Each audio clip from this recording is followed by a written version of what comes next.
recently we've had a number.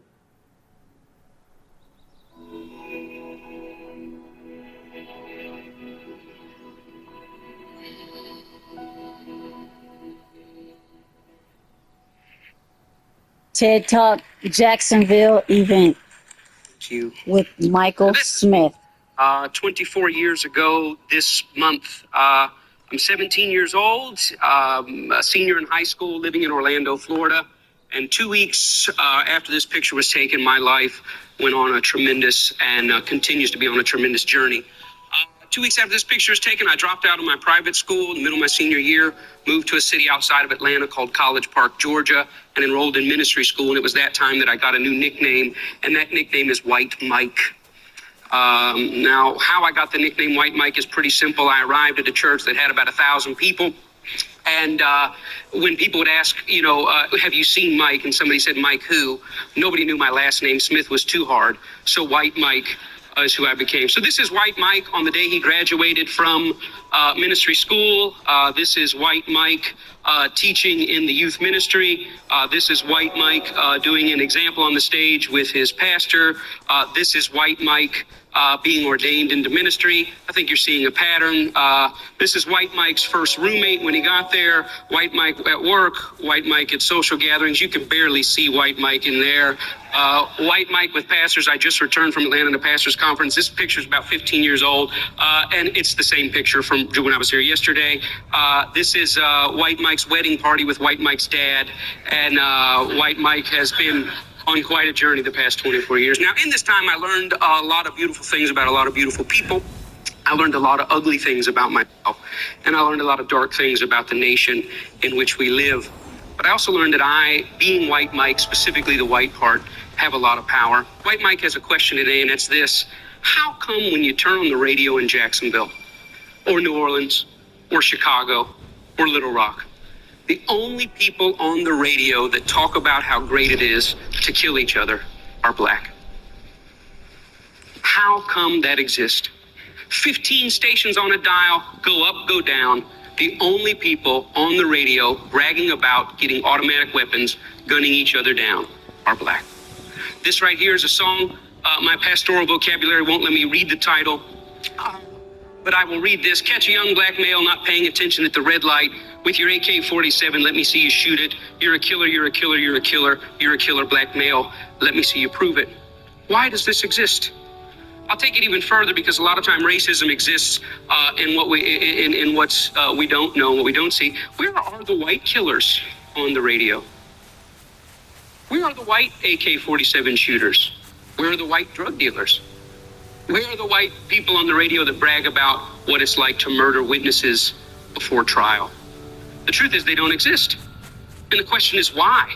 Why don't they exist? Do white people not kill people?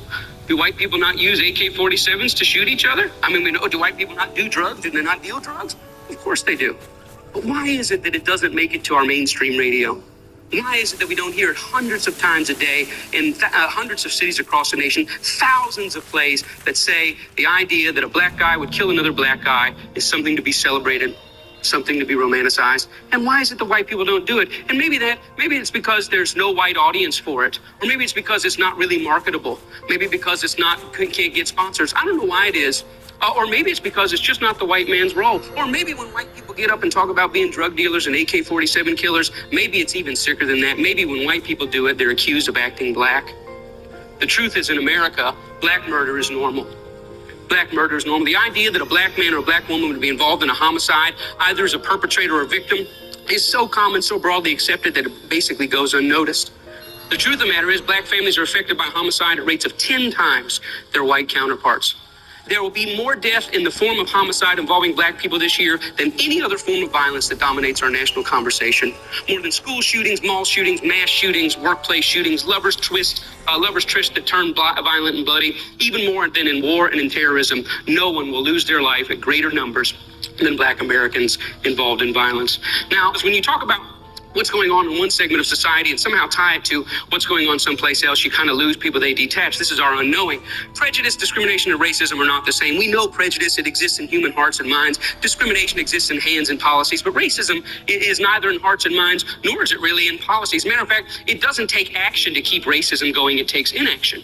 It doesn't take hearts and minds to keep racism going. It actually have to keep things out of people's mind. Racism is like the millstone that churns along in the background. It just goes generation in and generation out and keeps turning out the same generational outcomes. Racism is like the nicotine stains left on the walls after the smoking tenants move out. They take the couch, they take the clock, they take the picture, but the evidence that they've been there still remains. Now, when I speak of black murder being normal, I'm talking about the combination of commonality and palatability. You know, black murder in our country is not only common, it's not only frequent, but it's an idea that we celebrate. It's an idea that we say is okay. We actually make heroes and out of the notion, heroes out of people that trivialize and romanticize it. How common is black murder? Well, in some demographics in the United States, it's very common. According to the CDC, they release a report every year called the LCOD, leading cause of death. And every year, it's been this way year in and year out for the past decade, as far back as they list on their site. Black males ages 15 to 34, the number one cause of death is homicide. The number one cause of death. For white males, it's number 3. And when you hear that, you instantly go, well, yeah, I mean, that would seem right. I mean, I hear of black on black crime, right? Hear about urban crime. So I guess, yeah, number 1 to number 3. I mean, it's a problem, but it's really not that bad. But the devil is always in the details. The truth of the matter is that if I were to take everybody that dies in this year, every black male 15 to 34, and I brought them into a room December 31st, said, all of you have made it to the afterlife. And I want to take a quick survey. How many of you got here by cancer? A few voices say, me. How many of you got here by auto accidents? Me. How many of you died of a heart attack on an athletic field? Me. And I said, how many of you were gunned down by another human being? And half the room would raise their hands.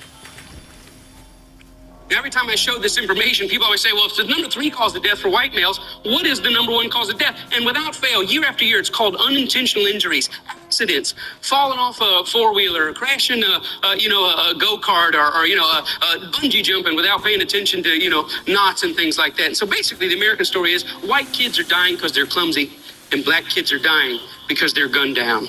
Chicago, just like New Orleans, just like Jacksonville, just like Little Rock. How common is black murder? The past 3 years, there's been about 1,270 victims of homicide, 2012, all the way up to this week in 2014. And of those victims, 64 were white. Now, this transcends the simple diagnosis that we have. Well, it's education, it's poverty, it's family structure. As you study it locally, nationally, as you study it decade after decade, it doesn't follow any of those easy answers. Something much deeper and much darker is at work. How common is black murder? Well, in my entire life, 1973 to 2014, there has never been a year since I've been breathing that blacks have not been overrepresented in homicide. Never been a year that you can go into a morgue and you don't see blacks overrepresented. It's the story of America. It's certainly the story of America in my lifetime. My question is, what will be the first year that we see it a 1-to-1 ratio? I mean, if it's somewhere between 7-to-1 and 10-to-1 now, I mean, when will it be 1-to-1? We would consider it a huge national victory if we ever got it to 5-to-1, to 4-to-1, to 3-to-1. Violent crime has gone down over the past 40 years. People say, isn't that great? No, because prison has gone up over the past 40 years. And no matter the fact that violent crime has gone down or prison has gone up, what's never closed is the gap. There's always that gap, 6-to-1, 7-to-1, 8-to-1. Usually it's the smartest person in the room at this point that yells out from the back, sir, are you saying you want more white people killed? And then all of a sudden I realize that's why we die in clumsy accidents. All right, here we go.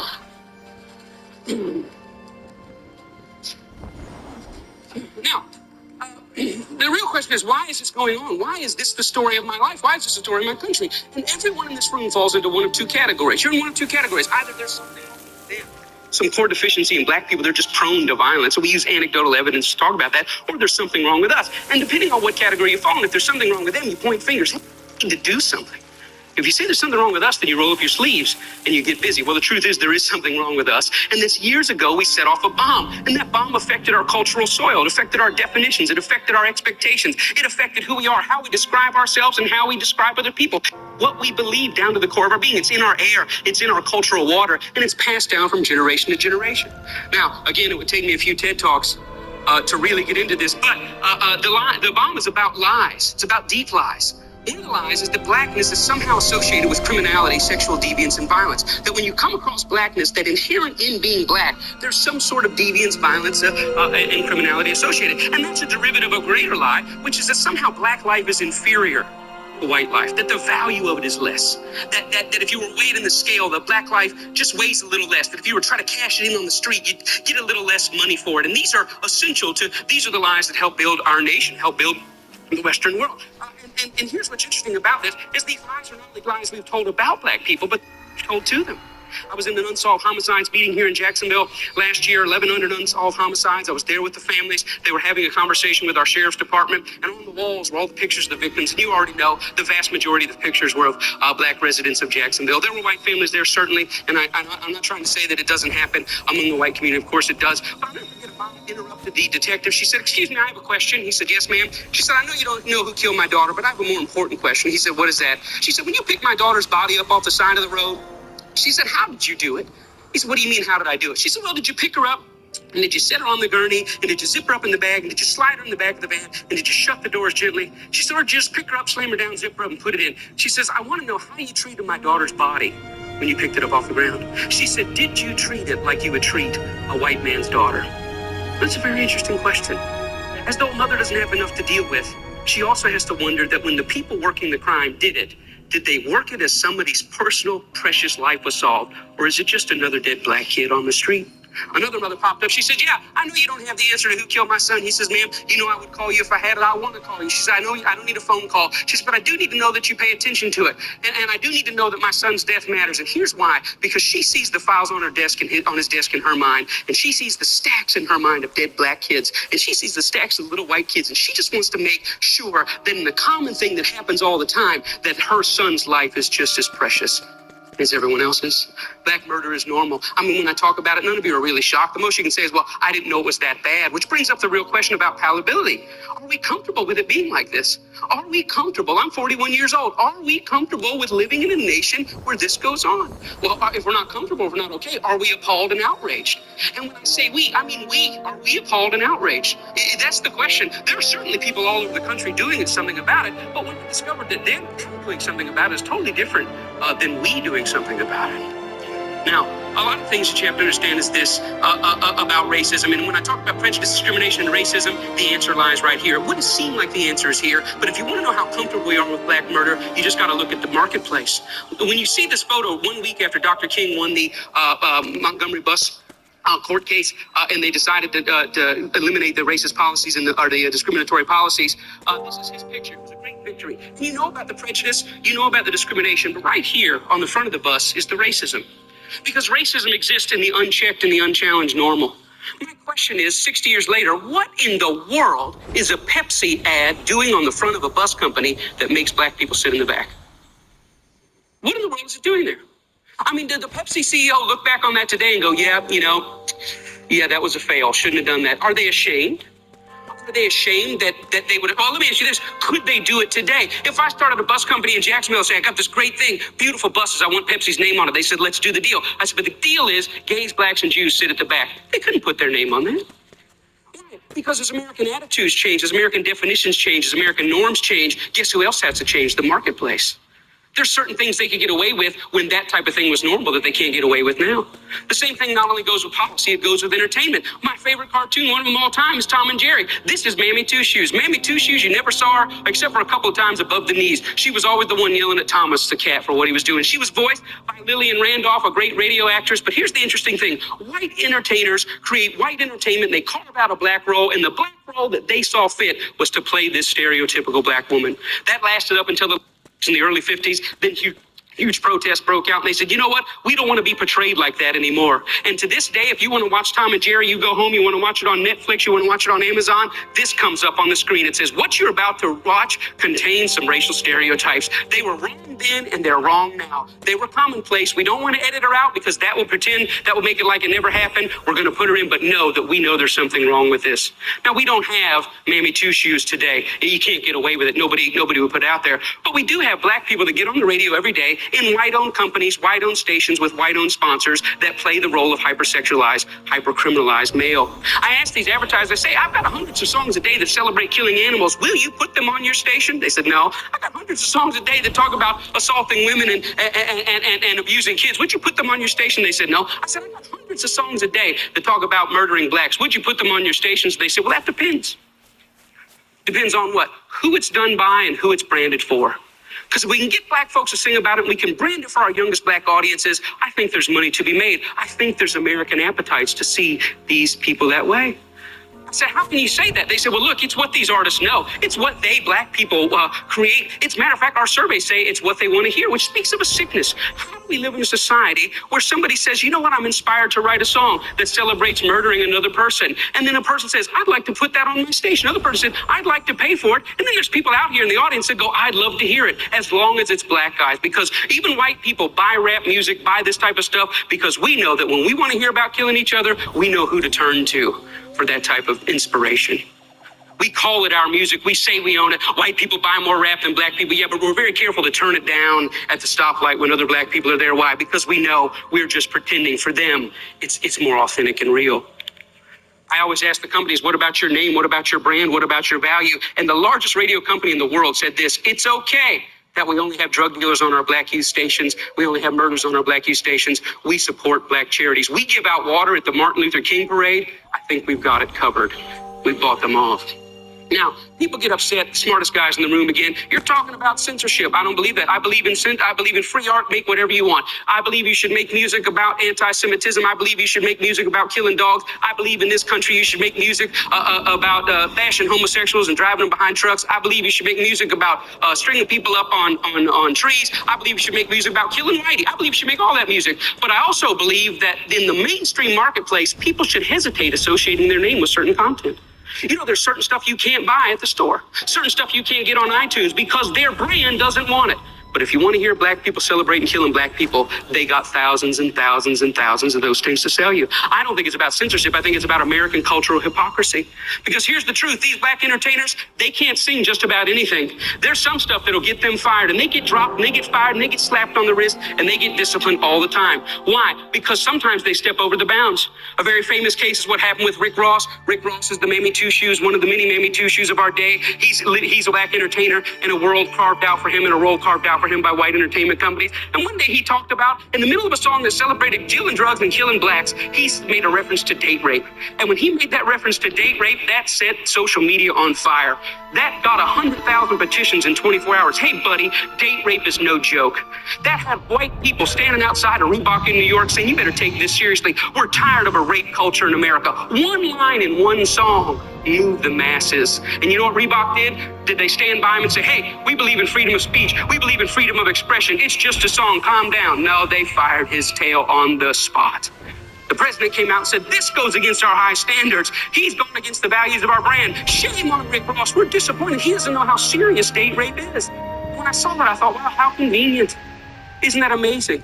But here's what really happened. It's not their brand. It's not their values. Rick Ross went off script.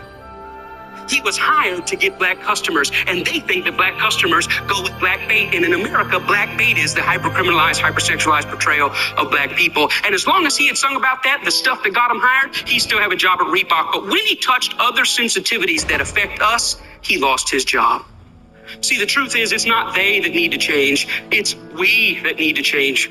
We created the lies. We created them for our profit. We own the companies. We own the record labels. We own the advertisers, and we keep putting it out. And it's this that's got to change. I thought about it. You know what? I wonder if White Mike could get anybody's attention on this. So I stood outside of a Walmart, and I said, hey, I don't think killing cops and killing blacks is very cool. And you know what? It only took 7 weeks of Mike standing out there, and they wrote a letter and said, yeah, we don't think it's cool either. We're going to pull our name off of that. The largest retailer in the world had never considered that maybe their commercial shouldn't be right before or after a song about young black men being gunned down. And I realized this, that black murder is normal, but it should not be. And I realized the importance at the coffee table, at every headline, every pastor's gathering, every family gathering to say, you know what, these black lives matter. It's not just another black kid. These are human beings. I'm doing my best in every way, shape, and form. Talks like this everywhere I can go to say, you know what, I was born in a world where black murder was normal. My kids were born into a world where black murder is normal, but I don't want to die in a world where black murder is normal.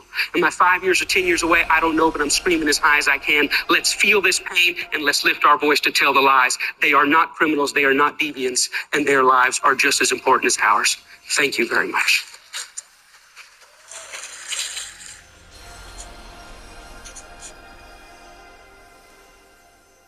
Well, leave a like, comment, and subscribe, and let me know your opinion on what you just heard.